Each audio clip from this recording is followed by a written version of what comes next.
दोस्तों नमस्कार। आज एक बार फिर हम उपस्थित हैं अपने YouTube channel Anoop future classes में। हम आपको बता दें, हम लोग पढ़ रहे हैं लगातार साइंस के वन लाइनर क्वेश्चन को, जो सभी एग्ज़ाम के लिए महत्वपूर्ण हैं।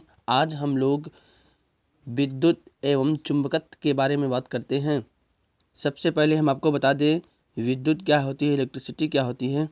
सबसे पहले आप ये जानिए, जिसमें धन और ऋण जिसे कहते हैं, धन और ऋण को मिलने को ही आवेश कहते हैं। जिसमें आवेश का प्रवाह होता है वह धारा को ही विद्युत कहते हैं। और जानते हैं चुंबकत्व। चुंबकत्व क्या होता है? धारा के कारण जो उसमें उत्पन्न आकर्षण और प्रतिकर्षण होता है वही चुंबकत्व कहलाता है। हम आपको बता दें, चुंबकत्व को मैग्नेट के ऊपर भी हम लोग प्रायः जानकारी पे रखते हैं। देखिएगा, सबसे पहले जो दंड चुंबक होता है उसमें दो ध्रुव होते हैं। चुंबक के बारे में दो जानते हैं, एक नॉर्थ होता है, दूसरा साउथ होता है। आप हमेशा याद रखिएगा, जब भी कोई मैग्नेट होगा उसमें सदैव दो ध्रुव होंगे, सदैव दो ध्रुव होंगे। अगर चुंबक को तोड़ भी दिया जाता है आधे पे, तो तब भी उसमें दो ध्रुव होंगे, नॉर्थ और साउथ, नॉर्थ साउथ। इसी प्रक्रिया से ऐसे ही आप जानते रहिए, जो सदैव चुंबक में क्या क्वालिटी होती हैं, चुंबक सदैव समान ध्रुव आपस में प्रतिकर्षित करते हैं। जैसे यन और यन अगर आपस में यहाँ पे आकर्षित कराएंगे तो ये आकर्षित नहीं होंगे, ये प्रतिकर्षित करेंगे। मतलब ये दोनों एक दूसरे के अलगाव पे होंगे। और विपरीत यन और यस एक दूसरे को अट्रैक्ट करेंगे। ये तो मैग्नेट के बारे में जानकारी। अब चलते हैं, हम जानते हैं। देखिएगा, पहला स्टेटमेंट, बोल्ट मापी द्वारा विभवांतर मापा जाता है। देखिएगा, जो बोल्ट मापी होता है उससे आपका विभवांतर को मापा जाता है। ठीक। दूसरा, ट्रांसफार्मर अन्योन प्रेरण के सिद्धांत पर कार्य करने वाला एक यंत्र है।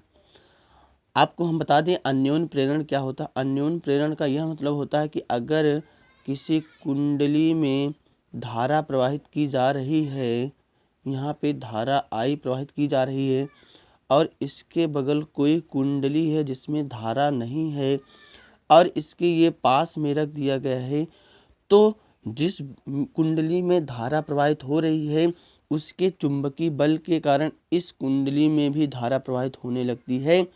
तो इस क्रिया को ही अन्योन प्रेरण कहते हैं। ठीक, चलिएगा। तीसरा बात आती है, जिन पदार्थों से होकर विद्युत धारा प्रवाहित नहीं होती है उन्हें विद्युत रोधी कहते हैं। जैसे लाख, शीशा, एनोबाइट, कास्ट, रबर, अभ्रक, सल्फर, शुष्क हवा, सिल्क आदि। अब आपको ये तो नॉर्मल ही पता होगा। एक अन्यथा जैसे मान लीजिए कुचालक और सुचालक, कुचालक और सुचालक। तो कुचालक मतलब जिसमें धारा प्रवाहित ना हो उसी को विद्युत रोधी कहते हैं।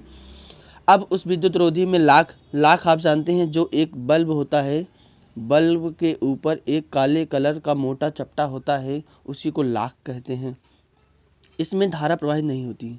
ऐसे तमाम इसके उदाहरण होते हैं जिसमें धारा ना प्रवाहित होती हैं, जैसे मैंने आपको बता ही दिया। देखिएगा, अगला क्वेश्चन चलते हैं। किसी चालक का प्रतिरोध तापमान बढ़ने के साथ बढ़ता है। तो याद रखिएगा, अगर किसी भी पदार्थ में धारा का मान बढ़ा देंगे तो उस पर प्रतिरोध का मान भी बढ़ जाएगा। चलिएगा, अगले वन लाइनर की बात करते हैं। पानी विद्युत का खराब सुचालक है। याद रखिएगा, जो पानी होता है विद्युत का बहुत ही खराब सुचालक है। सुचालक का मतलब होता है कि लाइन उसमें कभी भी उत्पन्न हो सकती है, इसीलिए इसको खराब माना गया। खराब का यह कारण है कि यह नमी होती है, जब नमी फैलेगी तो चारों तरफ विद्युत ही हो जाएगा। चलिए आगे चलते हैं। धातु अच्छी चालक होती है। धातु जो होती हैं अच्छे चालक होते हैं क्योंकि उनमें मुक्त इलेक्ट्रॉन होते हैं। याद रखेंगे, जो धातु होती हैं, कोई भी धातु होता है वो उनमें मुक्त इलेक्ट्रॉन पाए जाते हैं, ये इसीलिए बहुत ही अच्छे होते हैं। आगे बात करते हैं, विद्युत रूप में परमाणु उदासीन होते हैं। विद्युत रूप से परमाणु उदासीन होते हैं। ये भी टॉपिक याद रखिएगा। अगले टॉपिक की बात करते हैं। विद्युत जनित यांत्रिक ऊर्जा को विद्युत ऊर्जा में परिवर्तित करने को विद्युत उत्पन्न करते हैं। तो ये आपको याद रखिएगा, जो जनरेटर होते हैं उनका काम क्या होता है, यांत्रिक ऊर्जा को ही विद्युत ऊर्जा में बदल देते हैं। लेकिन जो विद्युत मोटर होते हैं वो आपको विद्युत ऊर्जा को यांत्रिक ऊर्जा में बदल देने का कार्य करते हैं।